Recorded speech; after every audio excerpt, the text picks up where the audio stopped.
वाहिगुरू जी का खालसा वाहिगुरू जी की फतेह। 1997-98 ਦੇ ਵਿੱਚ ਇੱਥੇ ਆਉਣ ਦਾ ਮੌਕਾ ਮਿਲਿਆ ਸੀ। ਪਹਿਲੋਂ ਇਸ ਬਿਲਡਿੰਗ ਦੇ ਪਰਲੇ ਪਾਸੇ ਇੱਕ ਟੈਂਟ ਲਾ ਕੇ ਵਿਚਾਰ ਚਰਚਾ ਸ਼ੁਰੂ ਕੀਤੀ ਗਈ ਸੀ ਬਾਬਾ ਸੁੱਚਾ ਸਿੰਘ ਜੀ ਵੱਲੋਂ। ਉਸ ਤੋਂ ਬਾਅਦ ਕਈ ਵਾਰੀ ਇਸ ਵਿਚਾਰ ਚਰਚਾ ਦੇ ਵਿੱਚ ਆਉਣ ਦਾ ਮੌਕਾ ਮਿਲਦਾ ਰਿਹਾ। ਗਿਆਨੀ ਅਮੀਰ ਸਿੰਘ ਜੀ ਇਹ ਧੰਨਵਾਦ ਦੇ ਪਾਤਰ ਨੇ ਕਿ ਇਹਨਾਂ ਨੇ ਉਸ ਵਿਚਾਰ ਚਰਚਾ ਨੂੰ ਨਿਰੰਤਰ ਜਾਰੀ ਰੱਖਿਆ ਹੋਇਆ। ਅਤੇ ਅੱਜ ਦਾ ਇਹ ਜੋ ਸੈਮੀਨਾਰ ਹੈ ਜਿਸ ਕਰਕੇ ਅਸੀਂ ਇਕੱਠੇ ਹੋਏ ਹਾਂ, ਜਿਹਦੇ ਡਾਕਟਰ ਸਰਬਜਿੰਦਰ ਸਿੰਘ ਨੇ ਇਹ ਬੜੇ ਯਤਨ ਕਰਦੇ ਰਹਿੰਦੇ ਨੇ ਕਿ ਕਿਸੇ ਤਰੀਕੇ ਦੇ ਨਾਲ ਗੱਲਬਾਤ ਚੱਲਦੀ ਰਹੇ। ਯੂਨੀਵਰਸਿਟੀ ਦੇ ਵਿੱਚ ਵੀ ਬੜੇ ਐਕਟਿਵਲੀ ਕੰਮ ਕਰਦੇ ਨੇ। ਕਿਤਾਬਾਂ ਦੀ ਗੱਲ ਹੋਈ ਸੀ, ਇਹ ਪਬਲੀਕੇਸ਼ਨ ਬਿਊਰੋ ਦੇ ਇੰਚਾਰਜ ਇਹੀ ਨੇ ਸਾਡੀ ਯੂਨੀਵਰਸਿਟੀ ਦੇ। ਇਸ ਕਰਕੇ ਜਦੋਂ ਕੋਈ ਗਲਤੀ ਹੋਈ ਤਾਂ ਇਹਨਾਂ ਨੂੰ ਫੜ ਲੈ। ਸਾਡੇ ਕੋਲ 3 ਪਰਚੇ ਅੱਜ ਪੇਸ਼ ਕੀਤੇ ਗਏ ਨੇ, ਪੜ੍ਹੇ ਗਏ ਨੇ, ਵਿਚਾਰ ਚਰਚਾ ਹੋਈ ਹੈ ਜੋ ਇਹਨਾਂ ਨੇ ਵਿਚਾਰ ਸਾਡੇ ਸਾਂਝੇ ਕੀਤੇ ਨੇ। ਤਿੰਨੇ ਪਰਚੇ ਆਪਣੇ ਆਪ ਦੇ ਵਿੱਚ ਉਹ ਕੰਪਲੀਟ ਸੀ ਜਿੱਥੋਂ ਤੱਕ ਮੈਂ ਸਮਝਣ ਦਾ ਯਤਨ ਕੀਤਾ। ਡਾਕਟਰ ਤੇਜਿੰਦਰ ਸਿੰਘ ਜੀ ਬਹੁਤ ਲੰਬੇ ਸਮੇਂ ਤੋਂ ਯੂਨੀਵਰਸਿਟੀ ਦੇ ਵਿੱਚ ਕਾਰਜਸ਼ੀਲ ਨੇ ਅਤੇ ਉਹ ਕਾਰਜਸ਼ੀਲ ਨੇ ਗ੍ਰੰਥਾਂ ਦਾ ਅਧਿਐਨ ਕਰਦੇ ਰਹਿੰਦੇ ਨੇ। ਮੈਂ ਬਹੁਤ ਨੇੜੇ ਹੋ ਕੇ ਦੇਖਿਆ ਇਹਨਾਂ ਨੂੰ। ਸਾਡੇ ਮੇਰੇ ਵਿਦਿਆਰਥੀ ਸਟੂਡੈਂਟ ਵੀ ਨੇ, ਇਹਨਾਂ ਦੇ ਵਾਈਫ ਪਲਵਿੰਦਰ ਕੌਰ ਬੈਠੇ ਸਾਹਮਣੇ ਮੇਰੇ ਸਟੂਡੈਂਟ ਨੇ। ਸਾਡੇ ਲਈ ਸੌਖਾ ਹੋ ਜਾਂਦਾ, ਇੱਕ ਨੂੰ ਬੁਲਾਓ ਅਤੇ 2 ਜਾਣੇ ਆਉਂਦੇ ਨੇ ਅਤੇ 2 ਇੰਸਟੀਟਿਊਸ਼ਨ ਨੂੰ ਰਿਪਰੈਜ਼ੈਂਟ ਕਰਦੇ ਨੇ। ਪਲਵਿੰਦਰ ਗੁਰੂ ਗ੍ਰੰਥ ਸਾਹਿਬ ਵਰਲਡ ਯੂਨੀਵਰਸਿਟੀ ਦੇ ਵਿੱਚ ਉੱਥੇ ਕਾਰਜਸ਼ੀਲ ਨੇ, ਰਿਸਰਚ ਫੈਲੋ ਨੇ ਉੱਥੇ, ਅਤੇ ਤੇਜਿੰਦਰ ਸਿੰਘ ਇਹ ਪ੍ਰੋਫੈਸਰ ਨੇ ਯੂਨੀਵਰਸਿਟੀ ਕਾਲਜ ਮੀਰਾਪੁਰ ਦੇ ਵਿੱਚ। ਲੰਬੇ ਸਮੇਂ ਤੋਂ ਕਾਰਜਸ਼ੀਲ ਹੋਣ ਦੇ ਇਲਾਵਾ ਨਿਰੰਤਰ ਪਾਰਟੀਸਪੇਟ ਕਰਨਾ ਵਿਚਾਰ ਚਰਚਾ ਦੇ ਵਿੱਚ, ਗੋਸ਼ਟੀਆਂ ਦੇ ਵਿੱਚ ਕਾਫੀ ਕੁਝ ਸਿੱਖਣ ਨੂੰ ਮਿਲਦਾ ਹੈ ਵਿਅਕਤੀ ਨੂੰ। ਜਿਹੜੀ ਅੱਜ ਦੀ ਇਹਨਾਂ ਦੀ ਗੋਸ਼ਟੀ ਹੈ, ਜਿਹੜੀ ਜੋ ਵਿਚਾਰ ਚਰਚਾ ਇਹਨਾਂ ਨੇ ਕੇਂਦਰਿਤ ਕੀਤੀ ਹੈ ਅੱਜ, ਉਹ ਹੈ ਭਟਵਈਆਂ ਦੇ ਉੱਤੇ। ਭਟਵਈਆਂ ਦੇ ਉੱਤੇ ਸਵੇਰੇ ਵੀ ਗੱਲ ਹੋਈ ਸੀ। ਇੱਕ ਗੱਲ ਜਿਹੜੀ ਹੈ ਸਾਨੂੰ ਸਾਰਿਆਂ ਨੂੰ ਇਹ ਸਮਝ ਲੈਣੀ ਚਾਹੀਦੀ ਹੈ ਕਿ ਗੁਰੂ ਗ੍ਰੰਥ ਸਾਹਿਬ ਜੀ ਤੋਂ ਇਲਾਵਾ ਜਿੰਨੇ ਵੀ ਸਾਡੇ ਗ੍ਰੰਥ ਨੇ ਸਾਰਿਆਂ 'ਤੇ ਕਿੰਤੂ ਪਰੰਤੂ ਹੋ ਜਾਂਦਾ ਹੈ।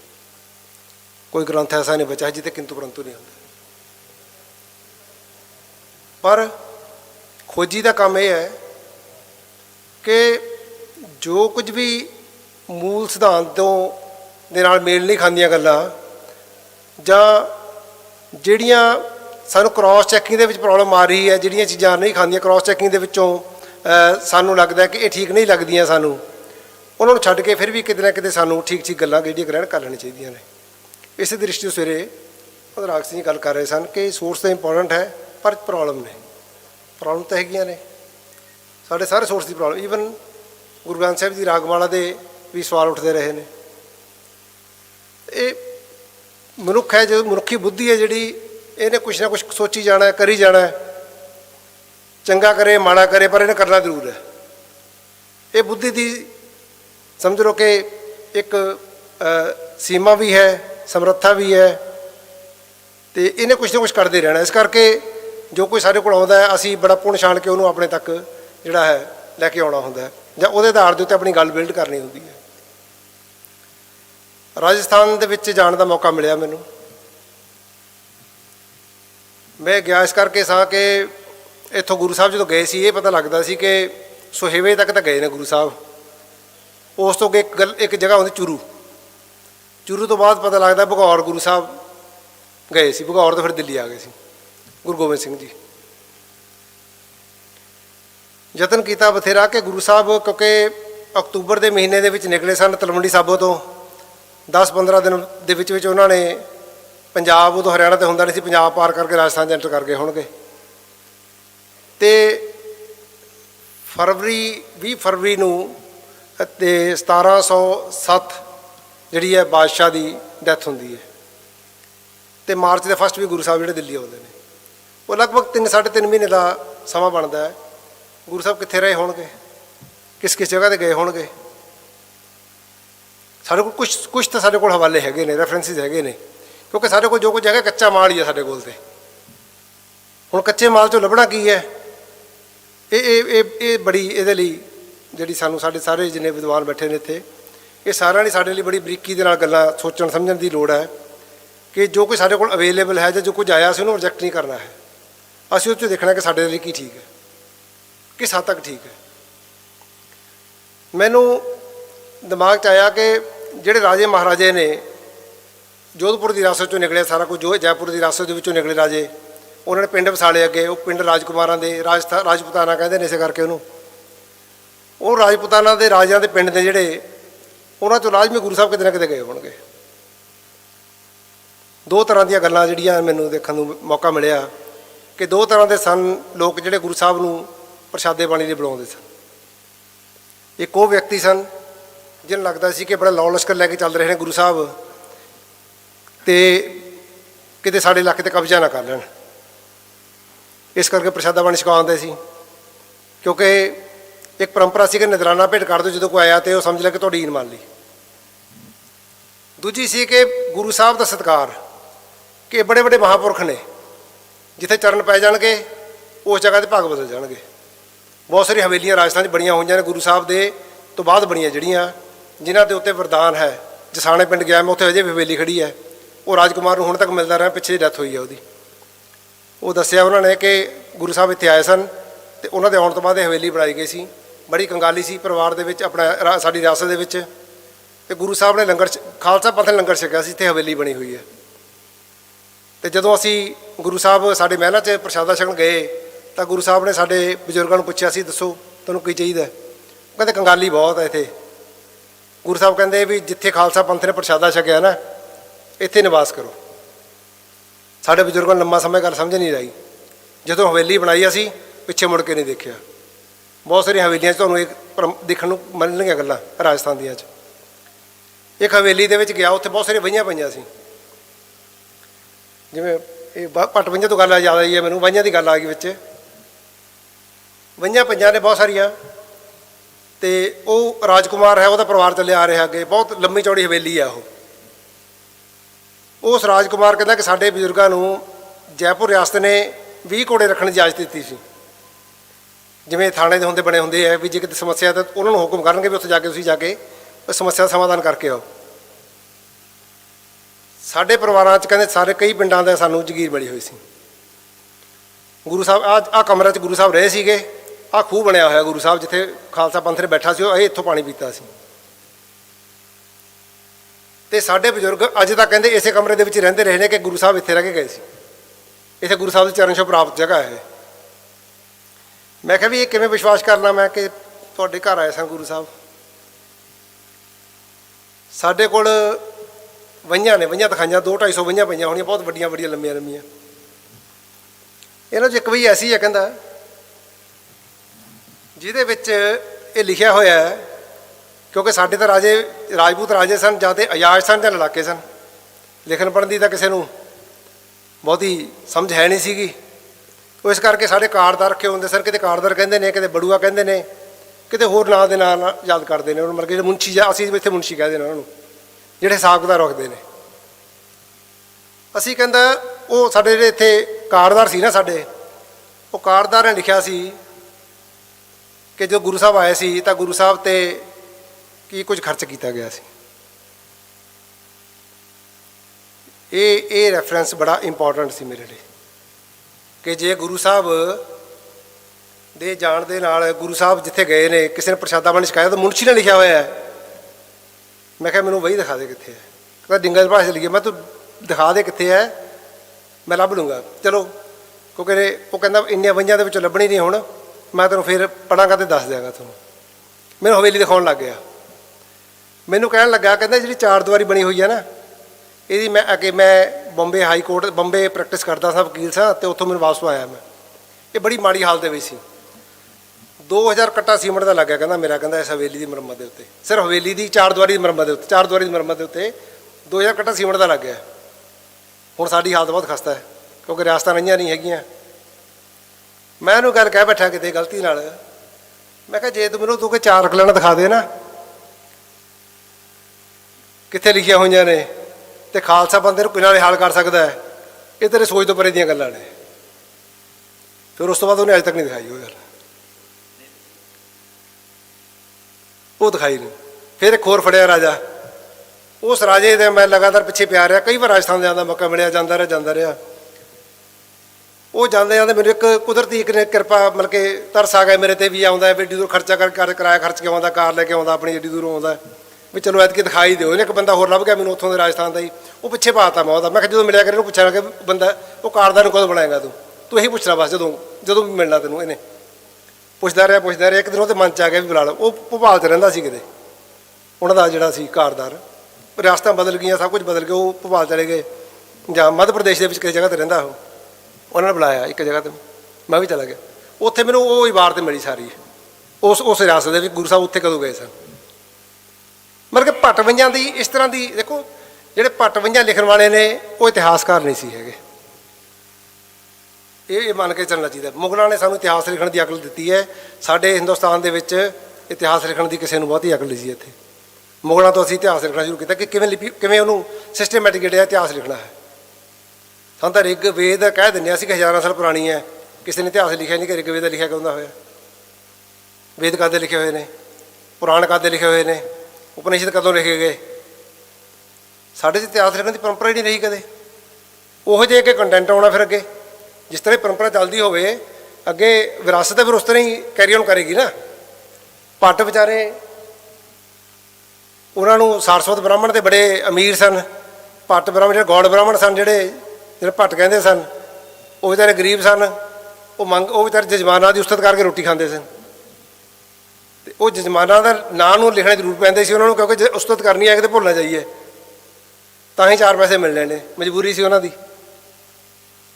ਤਾਂ ਉਸ ਦ੍ਰਿਸ਼ਟੀ ਤੋਂ ਭੱਟ-ਵੰਝਾਂ ਦੀ ਬੜੀ ਇੰਪੋਰਟੈਂਸ ਹੈ, ਪਰ ਇੰਪੋਰਟੈਂਸ ਦੇ ਨਾਲ ਜੋ ਕੁਝ ਉਹਨਾਂ ਨੇ ਲਿਖਿਆ ਉਹ ਸਮੱਸਿਆਵਾਂ ਵੀ ਬਹੁਤ ਹੋਈਆਂ। 1661 ਦੇ ਵਿੱਚ ਪ੍ਰਕਾਸ਼ ਲਿਖਤਾ ਗੁਰੂ ਗੋਬਿੰਦ ਸਿੰਘ ਜੀ ਦਾ। ਸਾਡੇ ਕੋਲ ਹੁਕਮਨਾਮਾ ਹੈ, ਨਰਾਗ ਸਿੰਘ ਜੀ ਬੈਠੇ ਨੇ, ਇਹਨਾਂ ਦੇ ਫਾਦਰ ਸਾਹਿਬ ਨੇ ਕਿਤਾਬ ਲਿਖੀ ਸੀ Guru Tegh Bahadur prophet and martyr. ਜੇ ਮੈਂ ਇਹ ਕਹਿਣਾ ਹੋਵੇ ਨਾ ਕਿ ਜਿੰਨੇ ਗੁਰੂ ਤੇਗ ਬਹਾਦਰ ਸਾਹਿਬ ਦੇ ਕੰਮ ਹੋਏ ਨੇ, ਉਹਨਾਂ ਦੇ ਵਿੱਚੋਂ ਸਭ ਤੋਂ ਵੱਧ ਸਿਸਟਮੈਟਿਕਲੀ ਐਨਾਲਾਈਜ਼ ਕੀਤਾ ਕਿਸੇ ਨੇ ਗੁਰੂ ਤੇਗ ਬਹਾਦਰ ਸਾਹਿਬ ਦੇ ਅਕਾਊਂਟ ਨੇ, ਤਾਂ ਇਹਨਾਂ ਦੇ ਫਾਦਰ ਸਾਹਿਬ ਨੇ ਕੀਤਾ ਹੋਇਆ, ਜੋ ਐਨਾਲਾਈਜ਼ ਕੀਤਾ ਹੋਇਆ। ਬੰਗਾਲ ਦੇ ਵਿੱਚ ਰਹੇ, ਉੱਥੋਂ ਦਾ ਜੋ ਓਰੀਜਨਲ ਡਾਕੂਮੈਂਟ ਜਿਹੜੇ ਲੱਭ ਕੇ ਲਿਆਏ ਅਤੇ ਉਹ ਲਿਖਿਆ, ਕਿਉਂਕਿ ਉਸ ਤੋਂ ਪਹਿਲਾਂ ਵੀ ਲਿਖਿਆ ਜਾਂਦਾ ਸੀਗਾ। GB ਸਿੰਘ ਜੀ ਨੇ ਉਸ ਤੋਂ ਪਹਿਲਾਂ ਲਿਖਿਆ ਸੀਗਾ। ਫਿਰ ਇਹਨਾਂ ਤੋਂ ਬਾਅਦ, ਇਹਨਾਂ ਫਾਦਰ ਸਾਹਿਬ ਤੋਂ ਬਾਅਦ ਫਿਰ ਜੋਗਿੰਦਰ ਸਿੰਘ ਜੋਗੀ ਲਿਖਦੇ ਰਹੇ, ਫਿਰ ਕੈਪਟਨ ਭਾਗ ਸਿੰਘ ਲਿਖਦੇ ਰਹੇ, ਅਤੇ ਹੋਰ ਬੜੇ ਸੋਰਸ ਸੀ ਸਾਡੇ ਸਾਹਮਣੇ। ਕੁਝ ਸੋਰਸ ਐਸੇ ਆਏ ਸਾਹਮਣੇ ਜਿਹੜੇ ਉਹਨਾਂ ਦੀ ਨਿਗਾਹ 'ਚ ਨਹੀਂ ਸੀ ਹੈਗੇ। ਕੋਰਟਾਂ ਦੇ ਵਿੱਚ ਜੋ ਰਿਕਾਰਡ ਮਿਲਿਆ ਉਹਨਾਂ ਦੇ ਆਧਾਰ ਦੇ ਉੱਤੇ ਲਿਖਣ ਦਾ ਯਤਨ ਕੀਤਾ ਵੀ ਕੋਰਟਾਂ ਦੇ ਵਿੱਚ ਕੀ ਚੱਲਦਾ ਰਿਹਾ ਸਾਡਾ। ਅਤੇ ਉਹ ਇਸ ਕਰਕੇ ਇਹ ਸਮੱਸਿਆਵਾਂ ਨੇ ਜਿਹੜੀਆਂ ਸਾਡੇ ਕੋਲ ਆਉਂਦੀਆਂ ਨੇ ਕਿ ਜਦੋਂ ਅਸੀਂ ਇਤਿਹਾਸ ਲਿਖਦੇ ਹਾਂ ਤਾਂ ਇਤਿਹਾਸਕਾਰੀ ਸਾਡੀ ਜਿਹੜੀ ਇੰਨੀ ਪੂਰ ਹੈ, ਬਹੁਤ ਪੂਰ ਹੈ ਸਾਡੀ। ਅਤੇ ਜੇ ਗੁਰੂ ਤੇਗ ਬਹਾਦਰ ਸਾਹਿਬ ਦਾ ਹੁਕਮਨਾਮਾ ਸਾਡੀ ਨਿਗਾਹ 'ਚ ਨਾ ਆਉਂਦਾ, ਜਿਹੜਾ ਢਾਕਾ ਦੇ ਵਿੱਚ ਉਹਨੂੰ ਲਿਖਿਆ ਸੀ ਪਟਨਾ ਦੀ ਸੰਗਤ ਦੇ ਨਾਂ 'ਤੇ, ਜਦੋਂ ਗੁਰੂ ਗੋਬਿੰਦ ਸਿੰਘ ਪ੍ਰਕਾਸ਼ ਹੋਇਆ ਸੀ, ਉਹ ਬੜਾ ਅਕੱਟ ਸਬੂਤ ਹੈ। ਅਕੱਟ ਸਬੂਤ ਜਿਹਨੂੰ ਹੈਗਾ ਗੁਰੂ ਤੇਗ ਬਹਾਦਰ ਸਾਹਿਬ ਦਾ ਹੁਕਮਨਾਮਾ ਅਕੱਟ ਸਬੂਤ ਹੈ ਸਾਡੇ ਲਈ, ਜਿਹ 'ਚ ਉਹ ਲਿਖਦੇ ਨੇ ਗੁਰੂ ਗੋਬਿੰਦ ਸਿੰਘ ਜੀ, ਗੁਰੂ ਗੋਬਿੰਦ ਦਾਸ ਦੀ ਵਧਾਈ। ਇੱਕ ਆਈ ਸੀ ਗੱਲ ਕਿ ਵਧਾਈ ਦਾ ਹੁਕਮਨਾਮਾ ਜਿਹੜਾ ਉਹ 'ਚ ਲਿਖਿਆ ਗਿਆ ਹੈ, ਭੱਟ-ਵੰਝੇ 'ਚ ਲਿਖਿਆ ਹੋਇਆ, ਇਹ ਹੁਕਮਨਾਮੇ 'ਚ ਵੀ ਲਿਖਿਆ ਹੈ ਗੋਬਿੰਦ ਦਾਸ ਕੀ ਵਧਾਈ। ਹੋਰ ਵੀ ਜਗ੍ਹਾ 'ਤੇ ਆਇਆ, ਪਰ ਇੱਕ ਤਾਂ ਬਿਲਕੁਲ ਮਤਲਬ 2-3 ਜਗ੍ਹਾ 'ਤੇ ਆਇਆ ਜਿਹੜਾ। ਹੁਣ ਸਾਡੇ ਕੋਲ ਹੁਕਮਨਾਮੇ ਤੋਂ ਉੱਤੇ ਕੋਈ ਚੀਜ਼ ਨਹੀਂ ਹੈ ਜਿਹੜੀ ਸਾਨੂੰ ਇਹ ਦੱਸ ਸਕੇ ਕਿ ਗੁਰੂ ਸਾਹਿਬ ਦੇ ਪ੍ਰਕਾਸ਼, ਕਿਉਂਕਿ ਗੁਰੂ ਬਣਨ ਤੋਂ ਬਾਅਦ ਹੀ ਹੁਕਮਨਾਮਾ ਜਾਰੀ ਕਰ ਸਕਦੇ ਨੇ ਗੁਰੂ ਸਾਹਿਬ। ਇਹ ਗੱਲ ਸਾਨੂੰ ਇਹ ਧਿਆਨ ਰੱਖਣੀ ਚਾਹੀਦੀ, ਉਸ ਤੋਂ ਪਹਿਲਾਂ ਜਾਰੀ ਨਹੀਂ ਕਰ ਸਕਦੇ ਹੁਕਮਨਾਮਾ ਗੁਰੂ ਸਾਹਿਬ। ਅਤੇ ਗੁਰੂ ਸਾਹਿਬ ਕਦੋਂ ਗੁਰੂ ਬਣੇ ਨੇ ਇਹ ਸਾਨੂੰ ਸਾਰਿਆਂ ਨੂੰ ਪਤਾ ਹੈ ਕਿ 64 ਤੋਂ ਵਿੱਚ ਗੁਰੂ ਸਾਹਿਬ ਜਿਹੜੇ ਗੁਰੇਜ਼ ਧਾਰਨ ਕਰਦੇ ਨੇ, 65 ਦੇ ਵਿੱਚ ਪੂਰਬ ਦੀ ਯਾਤਰਾ ਵੱਲ ਨੂੰ ਜਾਂਦੇ ਨੇ, ਅਤੇ 66 ਦੇ ਵਿੱਚ ਉਹ ਪ੍ਰਕਾਸ਼ ਜਿਹੜਾ ਹੋਣਾ ਉਹ ਸਾਬਤ ਹੁੰਦਾ। ਉਹ ਠੀਕ ਹੈ ਜਿਹੜਾ ਡੇਟ ਗੋਬਿੰਦ ਦਾਸ ਕੀ ਵਧਾਈ। ਹੋਰ ਵੀ ਬਹੁਤ ਸਾਰੀਆਂ ਨੇ ਇਸ ਤਰ੍ਹਾਂ ਦੀਆਂ ਕੰਟਰੋਵਰਸੀ ਜਿਹੜੀਆਂ ਹੋ ਜਾਂਦੀਆਂ ਨੇ। ਤੋ ਸਾਡੇ ਕੋਲ ਹੁਣ ਇਹਨਾਂ 'ਚ ਜਿਹੜੀ ਗੁਰੂ ਕੇ ਸਾਖੀਆਂ ਦੇ ਵਿੱਚ ਲਿਖਿਆ ਹੋਇਆ ਕਿ ਗੁਰੂ ਗੋਬਿੰਦ ਸਿੰਘ ਜੀ ਉੱਥੇ ਬੈਠਦੇ ਸਨ, ਜਿਹੜਾ ਆਪਣਾ ਤਖਤ ਕੇਸਗੜ੍ਹ ਸਾਹਿਬ 'ਤੇ ਬੈਠਦੇ ਸਨ। ਉਹ ਤਖਤ 'ਤੇ ਹੈ ਹੀ ਨਹੀਂ ਸੀ ਉਦੋਂ, ਉਹ ਤਖਤ ਕੇਸਗੜ੍ਹ ਸਾਹਿਬ 'ਤੇ ਬੈਠਦੇ ਸਨ। ਹੁਣ ਉਹ ਦੇ ਤਖਤ 'ਤੇ ਬੈਠ ਫਿਰ ਜਥੇਦਾਰ ਗੁਰੂ ਗੋਬਿੰਦ ਸਿੰਘ ਜੀ ਹੋ ਗਏ, ਮਤਲਬ ਕਿ ਤਖਤ ਦੇ ਪਹਿਲੇ ਜਥੇਦਾਰ। ਮਤਲਬ ਕਈ ਸਮੱਸਿਆਵਾਂ ਆਉਣਗੀਆਂ ਸਾਡੇ ਲਈ ਨਾ, ਭੱਟ-ਵੰਝਾਂ ਨੂੰ ਅਸੀਂ ਐਜ਼ ਇਟ ਇਜ਼ ਨਹੀਂ ਅਸੀਂ ਅਡੋਪਟ ਕਰ ਸਕਦੇ ਸਾਰਾ ਕੁਝ, ਬੜੀਆਂ ਪ੍ਰੋਬਲਮਸ ਆਉਣਗੀਆਂ ਸਾਡੇ ਲਈ। ਤੋ ਜਿੰਨੇ ਵੀ ਸੋਰਸ ਸਾਡੇ ਕੋਲ ਆਉਂਦੇ ਨੇ ਉਹ ਸਾਰੇ ਸੋਰਸ ਸਾਡੇ ਲਈ ਸਤਿਕਾਰਯੋਗ ਨੇ। ਸਾਡੇ ਕੋਲ ਨਵੇਂ ਤੋਂ ਨਵੇਂ ਸੋਰਸ ਆਉਣਗੇ, ਹੋਰ ਵੀ ਨਵੇਂ ਆਉਣਗੇ, ਜੋ ਨਵੀਆਂ ਪਰਤਾਂ ਖੁੱਲ੍ਹਣਗੀਆਂ। ਪਹਿਲਾਂ ਤਾਂ ਮੀਡੀਆ ਹੈ ਨਹੀਂ ਸੀਗਾ, ਲੋਕਾਂ ਨੇ ਬਹੁਤ ਸਾਰਿਆਂ ਨੇ ਸਾਨੂੰ ਲੱਭਣ ਜਾਣਾ ਪੈਂਦਾ ਸੀ, ਅਤੇ ਸਾਡੀ ਵੀ ਸਮਰੱਥਾ ਹੈ ਕਿ ਇੱਕ ਬੰਦਾ ਕਿੰਨੀ ਜਗ੍ਹਾ 'ਤੇ ਜਾ ਸਕਦਾ ਲੱਭਣ ਵਾਸਤੇ ਕੋਈ ਚੀਜ਼ ਨੂੰ। ਹੁਣ ਬਹੁਤ ਸਾਰਾ ਚੀਜ਼ ਸਾਡੇ ਕੋਲ ਨੈੱਟ 'ਤੇ ਅਵੇਲੇਬਲ ਹੈ, ਅਸੀਂ ਉਹਦੀ ਵੀ ਹੈਲਪ ਲੈ ਸਕਦੇ ਹਾਂ। ਮੈਂ ਨਹੀਂ ਕਹਿੰਦਾ ਕਿ ਡਿਪੈਂਡ ਕਰਨਾ ਪੂਰੀ ਤਰ੍ਹਾਂ ਨਾਲ, ਪਰ ਅਸੀਂ ਹੈਲਪ ਲੈ ਸਕਦੇ ਹਾਂ। ਉਹ ਤੋਂ ਕਿਸੇ ਨੇ ਕੋਈ ਚੀਜ਼ ਪਾਈ ਹੈ, ਅਸੀਂ ਹੈਲਪ ਲੈ ਸਕਦੇ ਹਾਂ। ਅਸੀਂ ਟੈਲੀਫੋਨ ਕਰਕੇ ਪੁੱਛ ਸਕਦੇ ਹਾਂ, ਉਸ ਬੰਦੇ ਨੂੰ ਮਿਲਣ ਜਾ ਸਕਦੇ ਹਾਂ ਕਿ ਭਾਈ ਤੇਰੇ ਕੋਲ ਸੋਰਸ ਕਿੱਥੋਂ ਆਇਆ। ਇਹ ਬੜੀਆਂ ਸਮੱਸਿਆਵਾਂ ਆਉਣਗੀਆਂ ਸਾਡੇ ਲਈ ਜੇ ਅਸੀਂ ਮਤਲਬ ਕਿ ਇਹਨਾਂ ਨੂੰ ਇੰਨਾ ਜਿਹੜਾ ਹੈ ਥੋੜ੍ਹਾ ਜਿਹਾ ਧਿਆਨ ਦੇ ਨਾਲ ਨਾ ਦੇਖਿਆ। ਪਰ ਫਿਰ ਵੀ ਇਹ ਇੰਪੋਰਟੈਂਟ ਸੋਰਸ ਨੇ ਸਾਡੇ ਲਈ।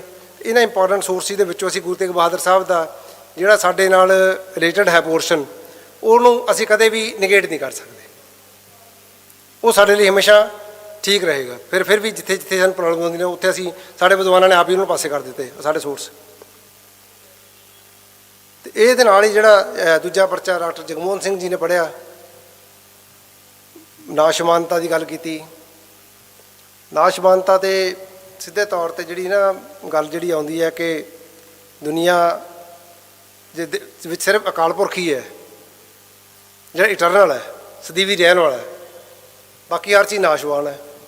ਗੁਰੂ ਤੇਗ ਬਹਾਦਰ ਸਾਹਿਬ ਦੀ ਬਾਣੀ 'ਚ ਕਈ ਜਗ੍ਹਾ ਸਾਨੂੰ ਹਵਾਲੇ ਮਿਲ ਜਾਂਦੇ ਨੇ। ਪਰ ਜਦੋਂ ਗੁਰੂ ਸਾਹਿਬ ਇਹ ਕਹਿੰਦੇ ਨੇ ਕਿ ਇਹ ਜਗ ਸੱਚੇ ਕੀ ਹੈ ਕੋਟੜੀ, ਸੱਚੇ ਕਾ ਵਿੱਚ ਵਾਸ, ਸੱਚੇ ਤੇਰੇ ਖੰਡ, ਸੱਚੇ ਬ੍ਰਹਮੰਡ, ਸੱਚੇ ਤੇਰੇ ਲੋ, ਸੱਚੇ ਆਕਾਰ, ਤਾਂ ਇਹ ਰਿਸਪੌਂਡ ਵੀ ਕਰ ਰਹੇ ਨੇ ਇੱਕ ਕੰਟੈਂਪਰੇਰੀ ਇੰਡੀਅਨ ਟਰਡੀਸ਼ਨਸ ਨੂੰ, ਜਿਹਦੇ ਵਿੱਚ ਇਹ ਕਹਿ ਦਿੱਤਾ ਗਿਆ ਸੀ ਕਿ ਜਗਤ ਮਿੱਥਿਆ, ਅਬ੍ਰਹਮ ਸਤਿਅਮ ਜਗਤ ਮਿੱਥਿਆ। ਜਦੋਂ ਇਹ ਪਤਾ ਲੱਗ ਜਾਏ ਕਿ ਜਗਤ ਮਿੱਥਿਆ ਹੈ, ਜਗਤ ਝੂਠ ਹੈ, ਤਾਂ ਲੋਕੀ ਸੰਨਿਆਸੀ ਬਣਨੇ ਸ਼ੁਰੂ ਹੋਏ ਸੀ। ਅਤੇ ਇੱਕ ਸੰਨਿਆਸ ਦੀ ਬੜੀ ਵੱਡੀ ਟਰਡੀਸ਼ਨ ਇਸ ਮੁਲਕ ਦੇ ਵਿੱਚ ਪੈਦਾ ਹੋਈ ਸੀ। ਅਤੇ ਅੱਜ ਜੇ ਸੰਨਿਆਸ ਦੀ ਉਹ ਟਰਡੀਸ਼ਨ ਕਾਇਮ ਰਹਿੰਦੀ ਹੁਣ ਤੱਕ, ਅਤੇ ਸਾਡੇ ਕੋਲ ਨਾ ਤਾਂ ਹੁਣ ਜੰਗਲ ਨੇ ਇਹੋ ਜਿਹੇ, ਅਤੇ ਨਾ ਸਾਡੇ ਕੋਲ ਉਸ ਤਰ੍ਹਾਂ ਦਾ ਸਾਰਾ ਕੁਝ ਸੈਟਅਪ ਹੈਗਾ ਜਿਸ ਤਰ੍ਹਾਂ ਦਾ ਉਸ ਵਕਤ ਸੀਗਾ। ਉਦੋਂ ਪਾਪੂਲੇਸ਼ਨ ਘੱਟ ਹੁੰਦੀ ਸੀ। ਸੰਨਿਆਸ ਸ਼ਬਦ ਜਿਹੜਾ ਹੈ ਸਾਡਾ ਜੋ ਆਇਆ, ਉਹਨੂੰ ਬਿਲਕੁਲ ਰਿਫਿਊਟ ਕੀਤਾ ਹੈ ਗੁਰੂ ਸਾਹਿਬ ਨੇ, ਜਿਸ ਉਹ ਸੈਂਸ ਦੇ ਵਿੱਚ ਆਇਆ ਹੈ। ਇੱਥੇ ਸੰਨਿਆਸਾ ਸ਼ਬਦ ਜੋ ਵਰਤੇ ਰਹੇ ਨੇ ਗੁਰੂ ਸਾਹਿਬ, ਰੇਮਨ ਐਸੋਕਾਰ ਸੰਨਿਆਸਾ, ਉਹਦੇ ਸੰਨਿਆਸ ਦੀ ਡੈਫੀਨੇਸ਼ਨ ਬਦਲ ਰਹੇ ਨੇ। ਇਸੇ ਤਰੀਕੇ ਹੀ ਜਦੋਂ ਗੁਰੂ ਤੇਗ ਬਹਾਦਰ ਸਾਹਿਬ ਦੀ ਬਾਣੀ ਨੂੰ ਪੜ੍ਹ ਕੇ ਸਾਡੇ ਕੁਝ ਵਿਦਵਾਨਾਂ ਨੇ ਇਹ ਕਹਿ ਦਿੱਤਾ ਗਿਆ ਕਿ ਬਾਣੀ ਵੈਰਾਗਮਈ ਹੈ, ਇਹ ਉਦਾਸ ਭਾਵਨਾ ਪੈਦਾ ਕਰਦੀ ਹੈ। ਹੁਣ ਇਹ ਸ਼ਬਦਾਵਲੀ ਹੈਗੀ ਉਹਦੇ ਵਿੱਚ ਗੁਰੂ ਤੇਗ ਬਹਾਦਰ ਸਾਹਿਬ ਦੀ ਬਾਣੀ ਦੇ ਵਿੱਚ। ਹੁਣ ਉਦਾਸ ਸ਼ਬਦ ਜਦੋਂ ਅਸੀਂ ਵਰਤਦੇ ਹਾਂ, ਉਦਾਸ ਸ਼ਬਦ ਵਰਤਦੇ ਹਾਂ ਅਸੀਂ, ਤਾਂ ਉਦਾਸ ਸ਼ਬਦ 'ਤੇ 4 ਫਾਰਮ ਦੇ ਵਿੱਚ ਸਾਡੇ ਕੋਲ ਆਉਂਦਾ ਹੈ ਸਿੱਖ ਪਰੰਪਰਾ ਦੇ ਵਿੱਚ।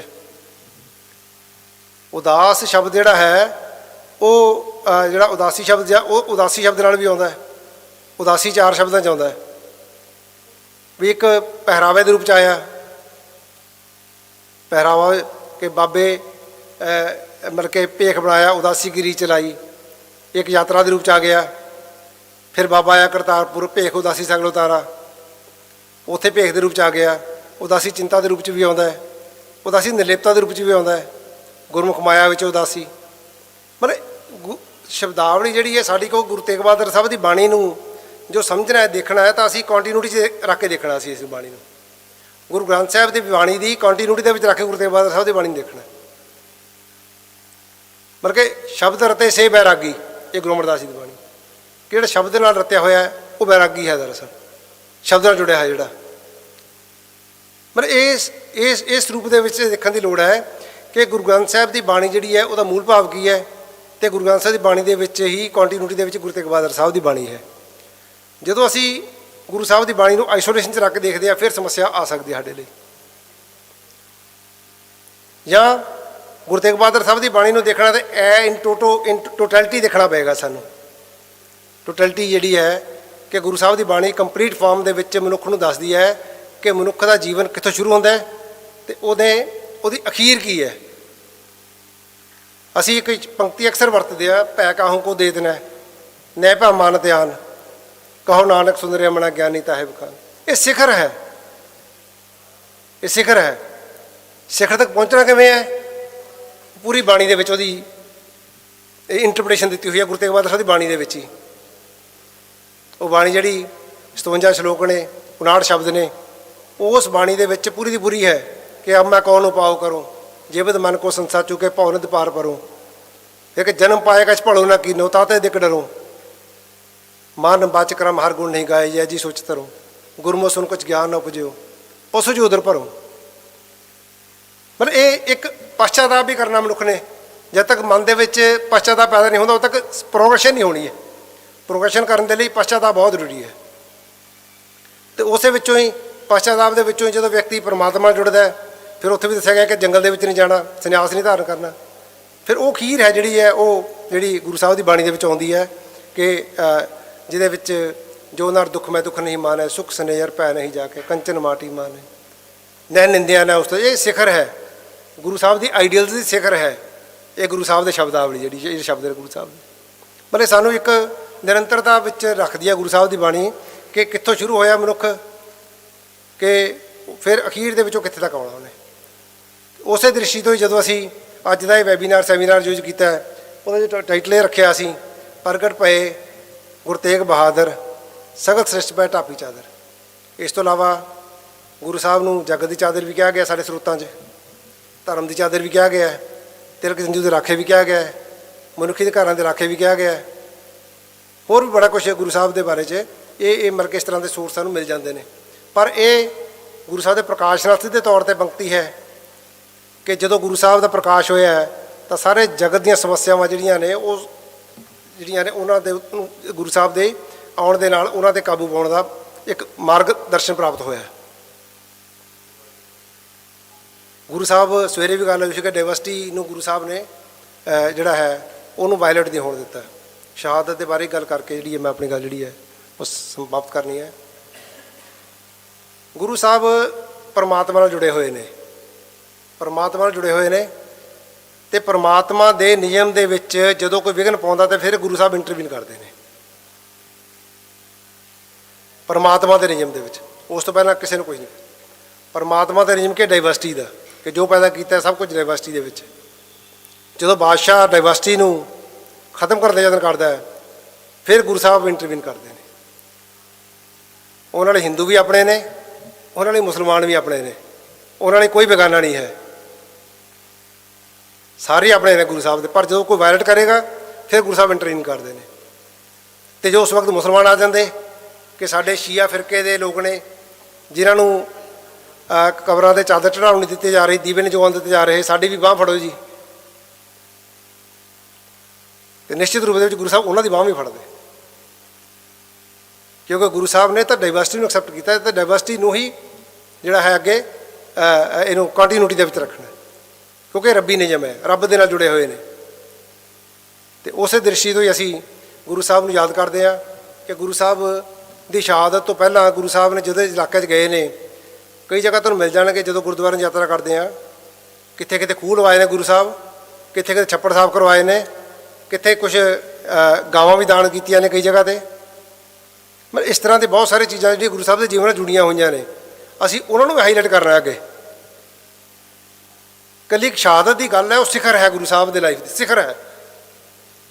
ਉਹ ਸਿਖਰ ਤੋਂ ਪਹਿਲਾਂ ਜੋ ਕੁਝ ਚੱਲ ਰਿਹਾ ਗੁਰੂ ਸਾਹਿਬ ਦੀ ਲਾਈਫ ਦੇ ਵਿੱਚ ਉਹਨੂੰ ਵੀ ਅਸੀਂ ਨਾਲ ਲੈ ਕੇ ਚੱਲੋ, ਉਹਨੂੰ ਵੀ ਹਾਈਲਾਈਟ ਕਰਨ ਦੀ ਲੋੜ ਹੈ ਸਾਨੂੰ ਕਿ ਗੁਰੂ ਸਾਹਿਬ ਨੇ ਜੀਵਨ ਦੇ ਵਿੱਚ ਕਿਹੜੇ ਕਿਹੜੇ ਪਰਉਪਕਾਰ ਦੇ ਕਾਰਜ ਕੀਤੇ ਨੇ। ਆਮ ਲੋਕਾਂ ਨੂੰ ਕਿਸ ਤਰ੍ਹਾਂ ਸਮਝਾਇਆ, ਜਾ ਕੇ ਪਿੰਡ ਪਿੰਡ ਜਾ ਕੇ ਸਮਝਾਇਆ, ਬਿਹਾਰ ਦੇ ਵਿੱਚ ਜਾਣ ਦਾ ਮੌਕਾ ਮਿਲਿਆ, ਬੰਗਲਾਦੇਸ਼ ਜਾਣ ਦਾ ਮੌਕਾ ਮਿਲਿਆ, ਉੱਥੇ ਕਿਸ ਤਰ੍ਹਾਂ ਦੀ ਪਰੰਪਰਾਵਾਂ ਨੇ ਲੋਕਾਂ ਦੇ ਵਿੱਚ ਉਹ ਦੇਖਣ ਦਾ ਮੌਕਾ ਮਿਲਿਆ। ਇਹ ਕਹਿ ਰਹੇ ਸੀ ਬਾਬਾ ਜੀ ਕਹਿੰਦੇ ਨੇ ਗੁਰੂ ਤੇਗ ਬਹਾਦਰ ਸਾਹਿਬ ਨੂੰ, ਸਾਡੇ ਡਾਕਟਰ ਅਰਵਿੰਦ ਰਿਤੂਰਾਜ ਜੀ, ਮੈਂ ਜਦੋਂ ਬਿਹਾਰ ਦੇ ਵਿੱਚ ਗਿਆ ਤਾਂ ਉੱਥੇ 2-3 ਗੱਲਾਂ ਜਿਹੜੀਆਂ ਮੇਰੇ ਨਿਗਾਹ 'ਚ ਆਈਆਂ। ਇੱਕ ਤਾਂ ਇਹ ਹੈ ਕਿ ਉੱਥੇ ਗੁਰੂ ਤੇਗ ਬਹਾਦਰ ਜੀ ਪਿਤਾ ਜੀ ਨੇ, ਕਿਸੇ ਨੂੰ ਪੁੱਛ ਲਓ ਬਿਹਾਰ ਦੇ ਵਿੱਚ ਗੁਰਦੁਆਰੇ ਦੇ ਨੇੜੇ ਜਿਹੜੇ ਰਹਿੰਦੇ ਨੇ, ਗੁਰੂ ਤੇਗ ਬਹਾਦਰ ਸਾਹਿਬ ਕੌਣ ਨੇ? ਪਿਤਾ ਜੀ ਨੇ। ਗੁਰੂ ਗ੍ਰੰਥ ਸਾਹਿਬ ਬੜੇ ਸਾਹਿਬ ਨੇ, ਬੜੇ ਸਾਹਿਬ ਨੇ ਜਿਨ੍ਹਾਂ ਦੀ ਆਗਿਆ ਤੋਂ ਬਿਨਾਂ ਕੰਮ ਨਹੀਂ ਕਰਨਾ ਹੈ, ਕੋਈ ਪੁੱਛੇ ਬਿਨਾਂ ਕੰਮ, ਹੁਕਮ ਲੈਣਾ ਉਹਨਾਂ ਦਾ, ਆਗਿਆ ਲੈਣੀ ਹੈ। ਅਤੇ ਹਰ ਸਿੱਖ ਬੱਚੇ, ਛੋਟੇ ਛੋਟਾ ਬੱਚਾ ਜਿਹੜਾ ਹੈ ਉਹ ਵੀ ਆਪਣੇ ਨਾਂ ਨਾਲ ਸਰਦਾਰ ਲਾਉਂਦਾ ਹੈ। ਕਿਸੇ ਨੂੰ ਪੁੱਛ ਲਓ ਕੀ ਨਾਂ ਤੇਰਾ? ਮੇਰਾ ਸਰਦਾਰ ਫਲਾਣਾ ਸਿੰਘ, ਸਰਦਾਰ ਫਲਾਣਾ ਸਿੰਘ, ਸਰਦਾਰ ਫਲਾਣਾ। ਪਰ ਇਹ ਮਾਣ ਮਹਿਸੂਸ ਕਰਦੇ ਕਿ ਗੁਰੂ ਸਾਹਿਬ ਨੇ ਸਾਨੂੰ ਸਰਦਾਰੀਆਂ ਬਖਸ਼ੀਆਂ ਨੇ, ਇਹ ਇਸ ਗੱਲ 'ਤੇ ਮਾਣ ਮਹਿਸੂਸ ਕਰਦੇ ਨੇ। ਅਤੇ ਉਸੇ ਦ੍ਰਿਸ਼ਟੀ ਤੋਂ ਗੁਰੂ ਸਾਹਿਬ ਦੀ ਜਿਸ ਤਰ੍ਹਾਂ ਪਰੰਪਰਾ ਮੈਂ ਬਿਹਾਰ ਦੇ ਵਿੱਚ ਦੇਖੀ, ਜਾ ਕੇ ਯੂਪੀ 'ਚ ਦੇਖੀ ਜਾਂ ਪਰੇ ਦੇਖੀ ਕਿ ਗੁਰੂ ਸਾਹਿਬ ਨੂੰ ਕਿਵੇਂ ਲੋਕ ਜਿਹੜਾ ਹੈ ਸਤਿਕਾਰ ਕਰਦੇ ਨੇ, ਸ਼ਰਧਾ ਭੇਟ ਕਰਦੇ ਨੇ। ਸ਼ਾਇਦ ਸਾਡੇ ਮਨ 'ਚ ਉਸ ਤਰ੍ਹਾਂ ਦੀ ਨਾ ਹੋਵੇ ਇੱਧਰ ਬੈਠਿਆਂ ਦੀ, ਜਿਸ ਤਰ੍ਹਾਂ ਦੀ ਉਹਨਾਂ ਲੋਕਾਂ ਦੇ ਵਿੱਚ ਹੈਗੀ ਹੈ। ਅਤੇ ਉਸੇ ਦ੍ਰਿਸ਼ਟੀ ਤੋਂ ਸਾਨੂੰ ਗੁਰੂ ਸਾਹਿਬ ਦੀ ਬਾਇਓਗ੍ਰਾਫੀ ਨੂੰ ਅਤੇ ਉਹਨਾਂ ਦੀ ਬਾਣੀ ਨੂੰ ਇਕੱਠੇ ਰੱਖ ਕੇ, ਇਕੱਠੇ ਕਰਕੇ ਜਿਹੜਾ ਹੈ ਉਹ ਪੇਸ਼ ਕਰਨ ਦੀ ਲੋੜ ਹੈ। ਅਤੇ ਇਹਨਾਂ ਸ਼ਬਦਾਂ ਦੇ ਨਾਲ ਹੀ ਮੈਂ ਆਪ ਸਭ ਦਾ ਸ਼ੁਕਰਗੁਜ਼ਾਰ ਹਾਂ, ਬਾਬਾ ਜੀ ਦਾ, ਗਿਆਨੀ ਮੀਰ ਸਿੰਘ ਜੀ ਦਾ, ਡਾਕਟਰ ਸਰਬਜਿੰਦਰ ਸਿੰਘ ਜੀ ਦਾ, ਅਤੇ ਮੇਰੇ ਸਾਥੀਆਂ ਦਾ, ਤੁਹਾਡਾ ਸਾਰਿਆਂ ਦਾ ਬਹੁਤ ਬਹੁਤ ਸ਼ੁਕਰਗੁਜ਼ਾਰ ਹਾਂ, ਧੰਨਵਾਦੀ ਹਾਂ ਕਿ ਤੁਸੀਂ ਮੈਨੂੰ ਕੁਝ ਗੱਲਾਂ ਕਰਨ ਦਾ ਮੌਕਾ ਬਖਸ਼ਿਆ। ਵਾਹਿਗੁਰੂ ਜੀ ਕਾ ਖਾਲਸਾ, ਵਾਹਿਗੁਰੂ ਜੀ ਕੀ ਫਤਿਹ।